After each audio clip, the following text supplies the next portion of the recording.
This show is brought to you by Interesting Radio. You can find all our shows over at interestingradio.nz.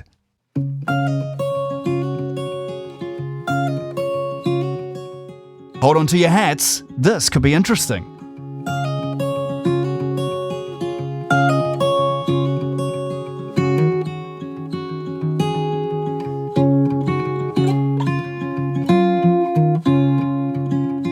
Welcome to TCBI Questions, the show where we ask you the tough questions and the not so tough questions totally at random.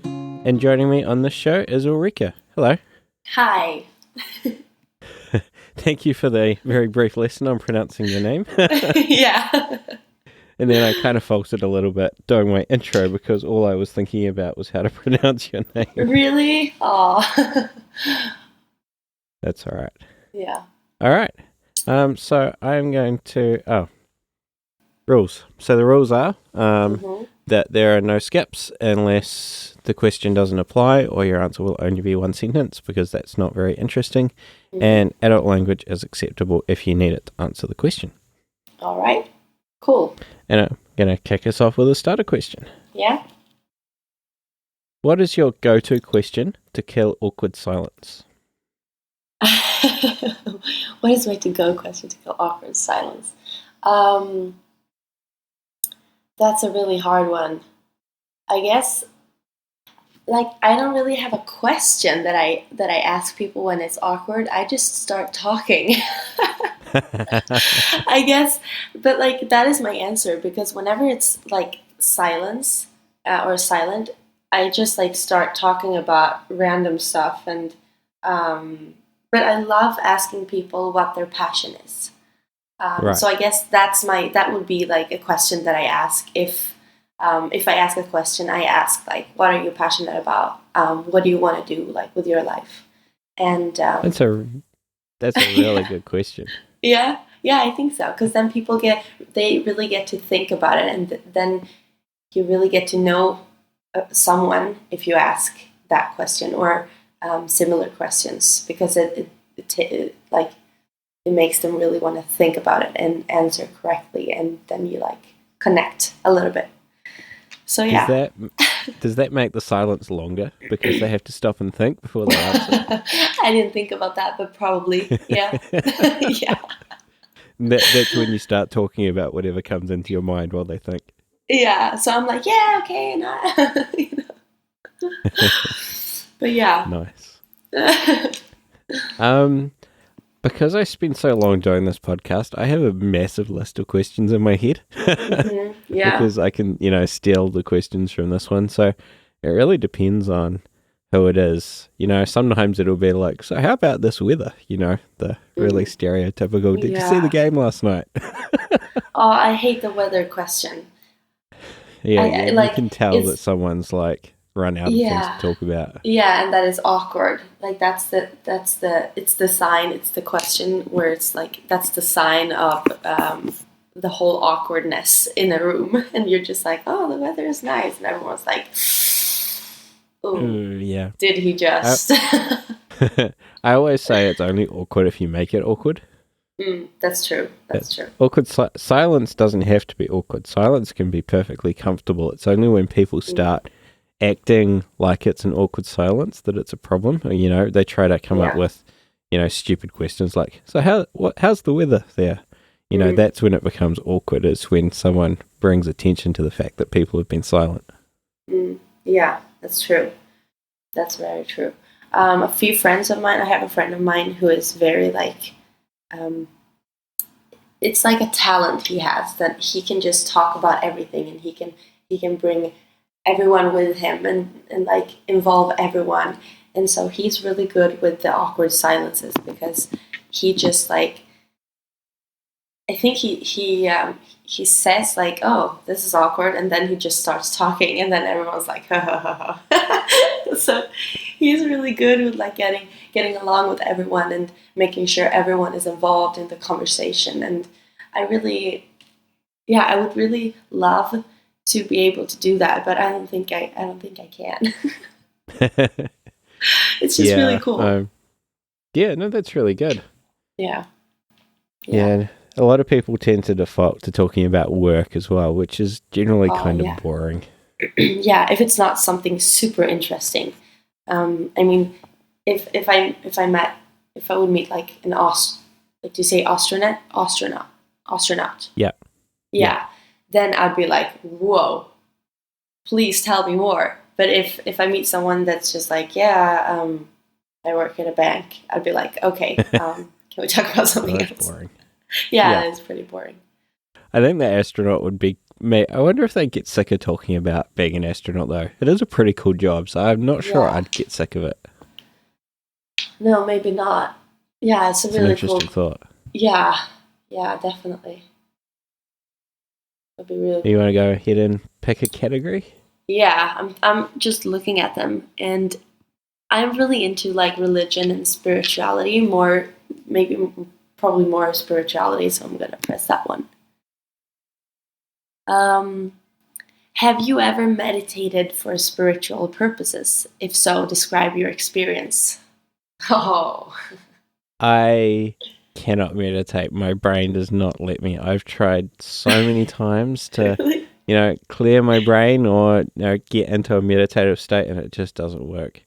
Well, everyone says, you like observe all these thoughts coming in and you just let them go past, but I just can't do that. I will always, even if I'm actively trying to avoid thinking about things, or even not actively, because that's probably easier, I'm still gonna go off on tangents. The only way I can kind of clear my mind is if there is noise, like lots of noise where I am.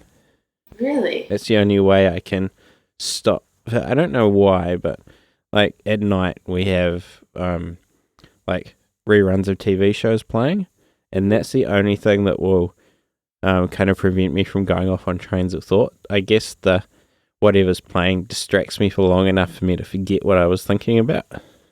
Hmm. But yeah, I have a incredibly active mind, which makes it pretty much impossible for me to meditate. Yeah, that's interesting. I can only meditate if like my thoughts never quiet down, but like if I need to breathe, if I need to practice my breathing, because like obviously breathing is very important for us. So whenever I'm like stressed, I just sit down and I go like, okay, I'm just gonna sit here for a while now, and I guess that's when you meditate. But I feel like I can never meditate like correctly. Um, try to quiet down all the thoughts. That's so hard. I think that's really a challenge. So I feel like we're a bit similar there. Like you Yeah, said that you need noise around. Maybe I don't need noise, but I start thinking more when it's quiet. Because I can only hear my thoughts. I'll go like, oh, and then I can do this, and then I'm gonna do that. No, you know. yeah. I had drinks with a friend last night, and he's going off to Europe to cycle for 3 months, and yeah, he does it in silence and just thinks. So I don't think I could handle being alone with myself for 3 months in my thoughts. Oh my gosh, no. I can't be alone with myself for like a day. Yeah. Yeah, Then that's what the I'll internet's go for, crazy. right? Yeah. Oh my gosh, so true. It's kind of Definitely. it's kind of hard to be like completely alone these days, but he's like gonna get a SIM card that only has data, and he's just gonna ignore his phone during the day so that he Hmm. can like completely be alone.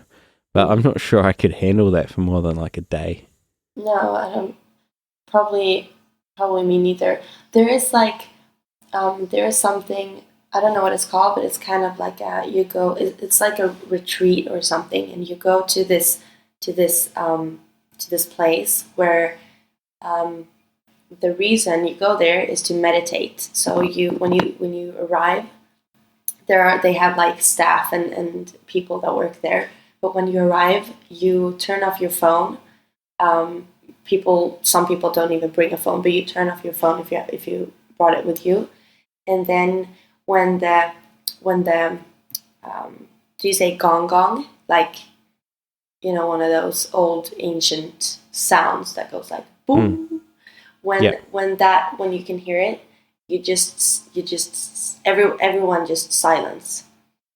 And so this is you stay silent for like 3 days or 10 days, depending on which retreat you're going to. Wow. Yeah, and it's really cool. I would really like to visit one of those and to stay at that kind of place, because then you're with everyone else, but you can't speak to each other.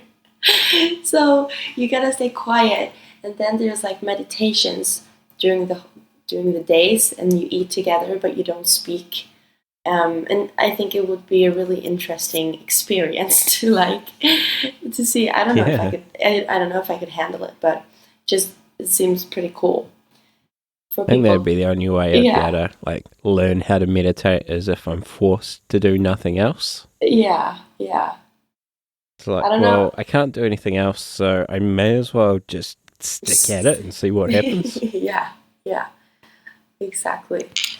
Yeah, I just thought about it when you were like talking about your friend who was buying data on his phone. I was just like, oh, maybe this could be something else. Yeah. Yeah, no phone calls, no texts, just data, and that's it. Interesting. Cool. Yeah. All right. Let's go for another question. Yes. Are you an early bird or a night owl? Oh, I'm definitely an early bird.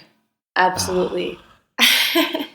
I love waking up with the sun. Like in Sweden, the sun rises at like 4 or something. So obviously, I don't wake up that early. But I love to wake up at like 7:30, 8, to like chill, to have breakfast, maybe read something. I love reading.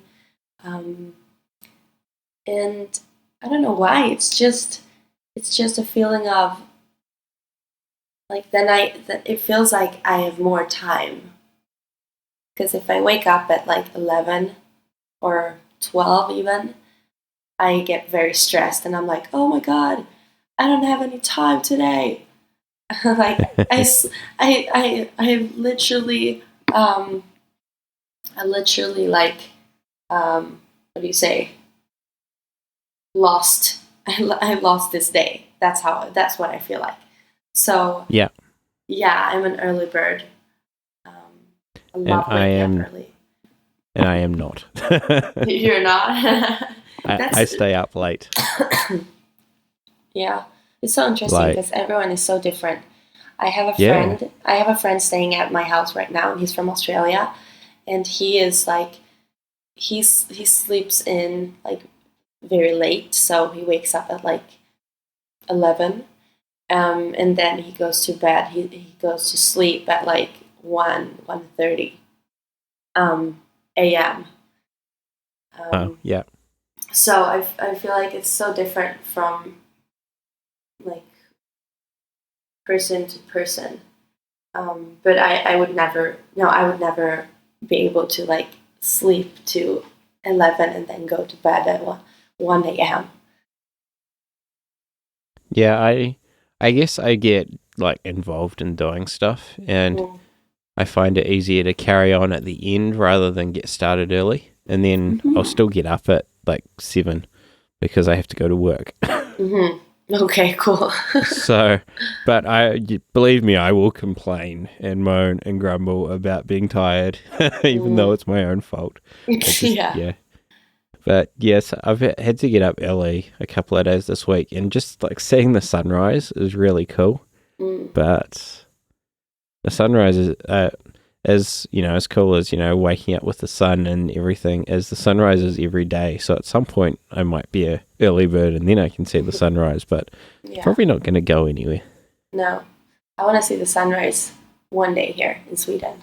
But as I said, it rises 4 a.m. pretty early. So then I guess I'd have to like go on some kind of expedition or something just to see the sunset. So then, because I live on the west side of this island, I live on an island called Gotland, which is outside of Stockholm. And so I live on the west side, and in order to see the sunrise, I need to go to the east side. So that's like 1 hour with car. Right. Yeah, so that's the thing. Like, I need to actually go to the coast and to wake up at 4 a.m. to see. So I figure it's like a whole expedition that I'll do one day. Otherwise, you'd have to get up at like 2. Yeah, I know, and that feels like, okay, maybe, I don't know, maybe it's worth it. I don't know, but like, yeah, I'll try. Yeah, maybe. One day, But, yeah. Yeah, you just have to go to bed really, really, really early. Yeah. Like 5 hours, 5 hours earlier than I usually go to bed. Yeah. Yeah, oh my gosh. And then your body will be confused. Yeah. It'll be like, no, I'm not going to sleep. Okay, cool. I'm pressing the next. As a child, did you ever peek into a wrapped gift before you actually received it? Did you ever get caught? Explain the details. I don't think I ever opened a wrapped gift, because that, for one, my wrapping skills are terrible, so there's no way I'd be able to get it back together and not make it obvious. Yeah, I don't think I ever did. I'm sure it was just that, someone else looked after the gifts or something, but I never saw gifts. Like as a young child, like I got a guitar one year, and it's like, well, where was that hiding in the house? How did this get into the house without me noticing? Yeah. And my parents had a big cardboard box that lived in the top of their wardrobe, and I knew that was the box that I wasn't allowed near, because that's where all the presents lived. Yeah. And because I was, short, I couldn't get up to it, so it was always just this box of mystery. Oh, that's so cool. So you could say like your fear of getting caught kept you from actually being caught. Yeah, I guess so. Yeah. I would, rattle it or, but yeah, often it was a surprise or, it was something that I'd asked for, so I kind of knew it was coming, but I've never actually, got into a gift to see it before. No, me neither. We had this like big closet in our old apartment where my mom and my dad usually, they would always hide the presents in big, paper bags. And so since I knew this, I was like, when they weren't home, I was like sneaking into this closet and just like looking at the presents. And I was like lifting them up one by one and like shaking them, just to like get some kind of clue of what it might be. If it was something for me or my sister or my brother. But I would never have the courage to actually open like a present or to like wrap it up. Because, as you said, I wouldn't trust my wrapping skills either. Yeah, and imagine like the fear of getting caught and them going, "Well, you're not getting that present now." Yeah. Oh, that would be terrible. That would like ruin a Christmas for a child. Yeah. I mean, for a child, not absolutely. now. Yeah, you hear all these stories though of people like unwrapping gifts and then rewrapping them and everything. Like kids doing it. I don't know how they manage though. Yeah, exactly. If it's so like, aren't gifts like wrapped professionally or like if it's by your parents, then it's obviously like they are not made to be open before Christmas. And so I don't get it how kids manage to like re-wrap them. You know what I mean? Yeah, you'd have to like I don't know, use a hairdryer or something to melt the glue on the tape so that you didn't rip the paper. And it sounds like a lot of work and more work than like a small child would be able to think of properly. Yeah. It's not worth it. I think it's not worth it to get caught. Like that's why I never opened up the presents. I always took them and I was shaking them and I was like, well, what is this? Yeah. Yeah, no, I don't think. Yeah, it was ever worth it for me either, which is funny.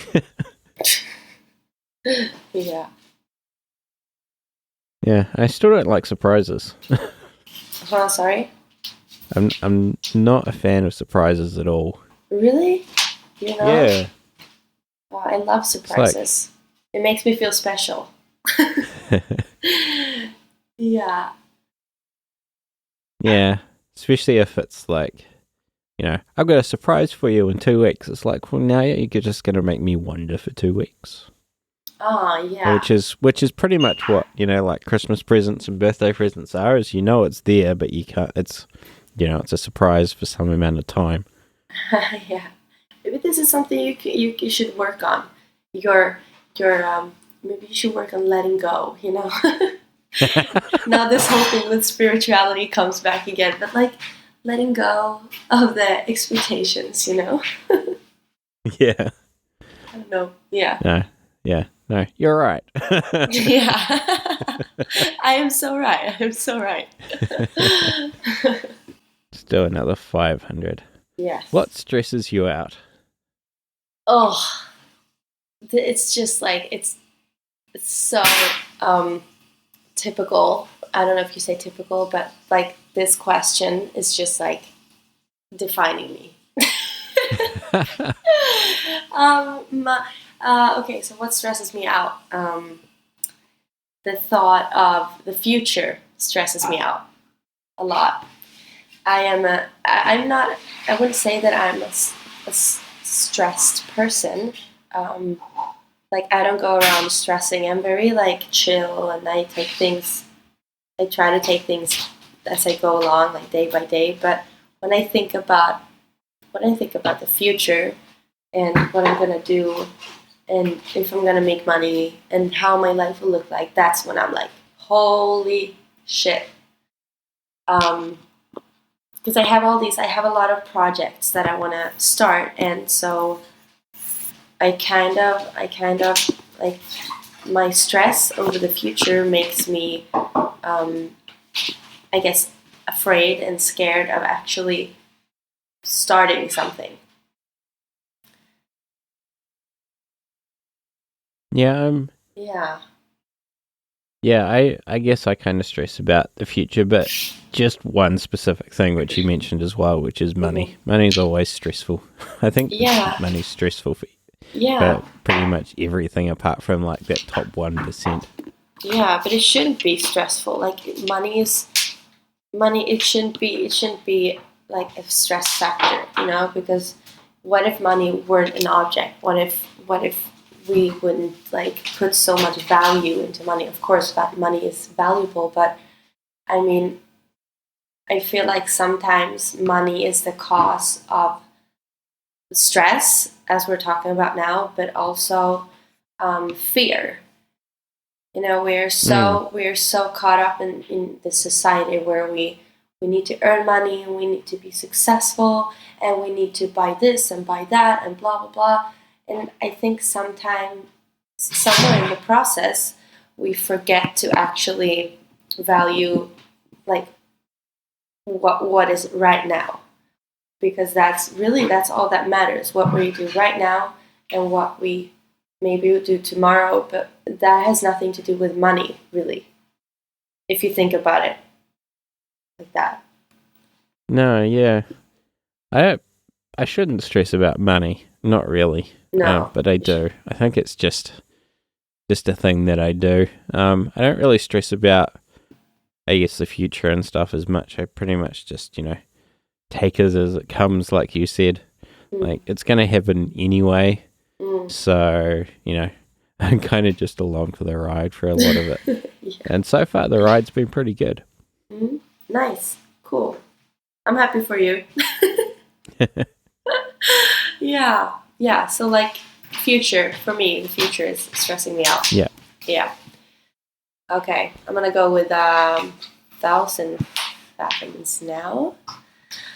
What scares you the most about oh my god, this is what scares you the most about the future? I think we can probably skip this one. Yeah. Okay, so do I just choose another one? Yep. Okay, I'm gonna press that one again.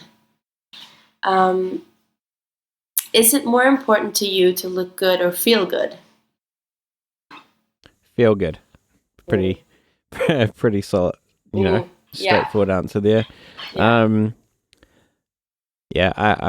I'm going to cheat a little bit here because this question's come up before, because when I reset the system, all the questions that have got asked before, it kind of came back.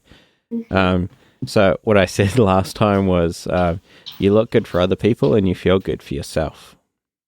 Yeah, that's so true.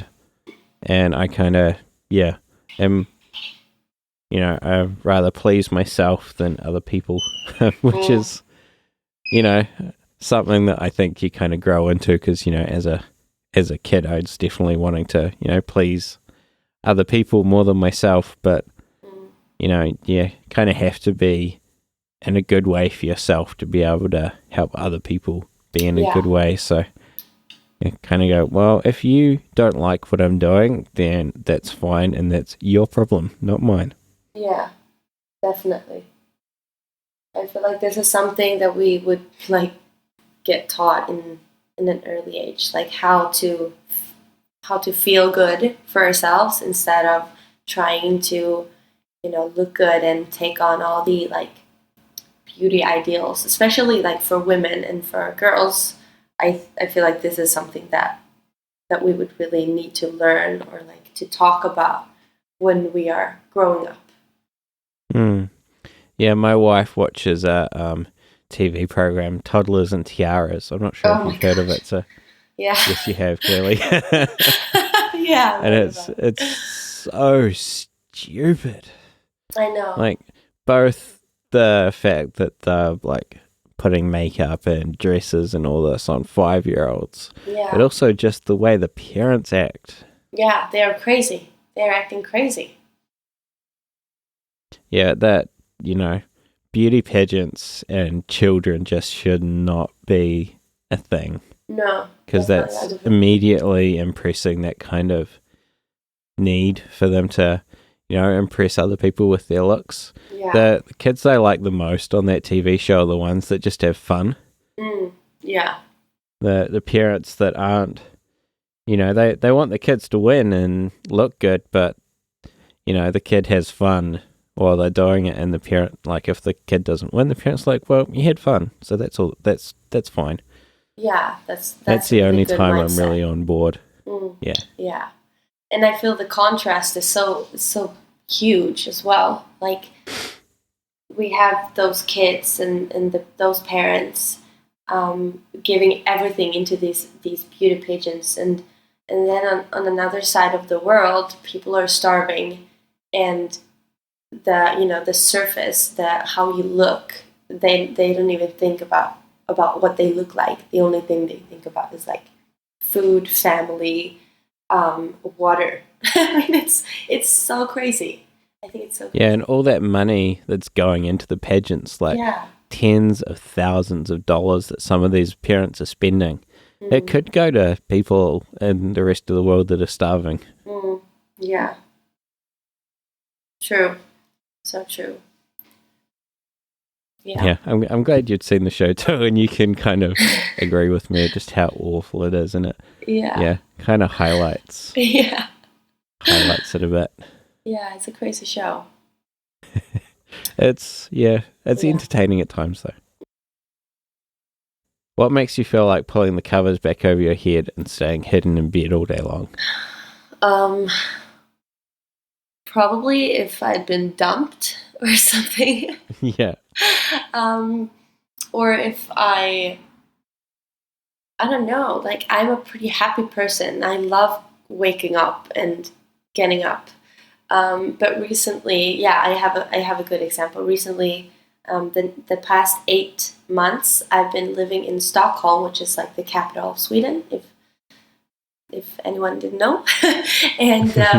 And so I've been working at this school with children, and it's been really amazing. But I've had days where I just woke up and I was like, no, not today. I don't want to go to work.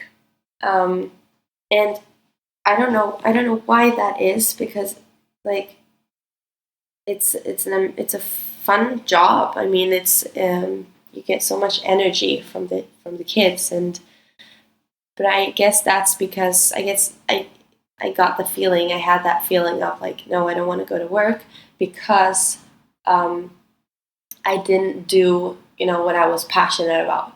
I was working full time at the school from 8 in the morning to 5 in the afternoon, and that's a long day, like especially with kids. Yeah. And so when I got home, I felt like I didn't have any energy. I didn't have time to do what I really wanted to do. And so that's probably why I felt like, no, I wanna stay at home. I wanna stay in bed all day and not go to work. Yeah, I think the main thing that makes me go, yeah, I'm not getting out of bed is when it's freezing cold. Oh yeah, that's also a yeah, reason. yeah, like, just if you wake up and it's freezing cold and you go, it'd be really nice today. It would be really Oh. nice just to spend the whole day in bed where it's warm and cozy. What's your favorite genre of literature? I love. I think it's fiction, but it's I think you say dystopian fiction. Yeah. Yeah, like Mm. Hunger Games, Yeah. Delirium, Uglies. I've read all of those. I love dystopian fiction because it's based on a problem, or like a problem kind of ish that we have in the Mm. society. It's based on society, and so I am kind of like society critical, if you can say that. So I just love reading dystopian fiction, but because it makes me like realize stuff about how we're living today, and how um, beauty ideals, for example, how far they can go, and how um, yeah, I don't know. It's just like I'm just really appealed to that genre of literature. Have you read The Handmaid's Tale? No? It's a TV series that's just started. The Handmaid's Tale is a book Oh, from 1985, a dystopian future book. And now there's a TV series as well. wow. That's Yeah, really so it's cool. um, basically the US is in the middle of a civil war, and because of all the um, you know, environmental contamination from the war, there's a massive amount of infertility.